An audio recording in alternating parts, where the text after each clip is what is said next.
एक बड़ी व्हेल मछली जब मरती है तब उसके साथ क्या होता है? इस दैत्याकार व्हेल मछली का विशालकाय शरीर आखिर कहां जाता है? इसके मरे हुए शरीर के साथ समुद्र में क्या क्या होता है, यह जानकर आप हैरान रह जाएंगे। लेकिन इससे पहले व्हेल मछली की कुछ अनसुनी दिलचस्प बातें जानते हैं जो शायद आपने कभी नहीं सुनी होगी। जब ब्लू व्हेल समुद्र में ऊपर की सतह पर तैरती है तब उसका दिल 1 मिनट में 20 से 30 बार धड़कता है, लेकिन जब व्हेल गहरे समुद्र में जाती है तब उसका दिल 1 मिनट में केवल 2 बार ही धड़कता है। यह धीमी धड़कन व्हेल को गहराई में अधिक समय तक रुकने और ऑक्सीजन को बचाने में मदद करती है। ब्लू व्हेल का दिल 600 से 900 किलोग्राम जितना होता है और उसकी जीभ का वजन भी एक छोटे हाथी जितना यानी तकरीबन 3500 किलोग्राम जितना होता है। व्हेल का सोने का तरीका बेहद अनोखा और अद्भुत है। दरअसल ब्लू व्हेल जब सोती है तो उनका मस्तिष्क का आधा हिस्सा सक्रिय होता है और दूसरा आधा हिस्सा आराम करता है, क्योंकि व्हेल एक स्तनधारी जीव है और उसे सांस लेने के लिए कई बार पानी की सतह पर जाना पड़ता है। अगर भूल से भी व्हेल पूरी तरह गहरी नींद में चली जाए तो वह सांस लेना भूल सकती है और उस प्रकार से डूबने से उसकी मौत भी हो सकती है। इसलिए व्हेल अपने मस्तिष्क के दोनों हिस्सों को बारी बारी से आराम देकर सोती है और कभी पूरे मस्तिष्क को एक साथ नहीं सोने देती। दूसरी ओर जब मादा ब्लू व्हेल प्रजनन के लिए तैयार होती है तब 2 से 5 नर ब्लू व्हेल व मादा को आकर्षित करने के लिए आपस में प्रतिस्पर्धा करते हैं।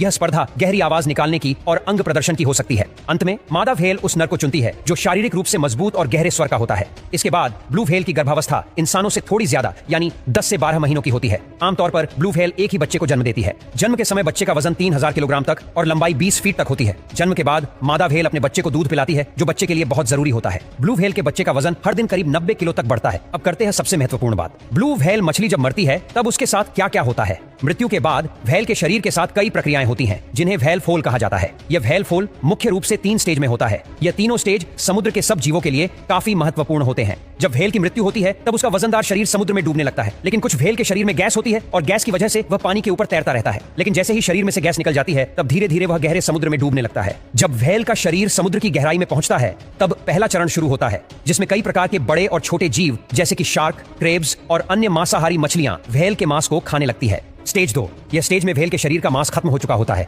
अब उसके शरीर में केवल हड्डियां बची होती है, लेकिन इस हड्डियों के साथ काफी मात्रा में फैटी टिश्यू बचे होते हैं जिससे कई प्रकार के कीड़े हड्डियों पर हमला करते हैं। वे हड्डियों में से वसा को निकालकर खाते हैं। स्टेज 3, यह स्टेज को सल्फ्यूरिक स्टेज कहा जाता है। इसमें व्हेल की बची खुची हड्डियों और अवशेषों के चारों ओर नए सैकड़ों छोटे जीवाणुओं का जन्म होता है और इसमें लगभग 200 से अधिक विभिन्न प्रकार के जीवाणुओं की प्रजातियां पनप सकती हैं।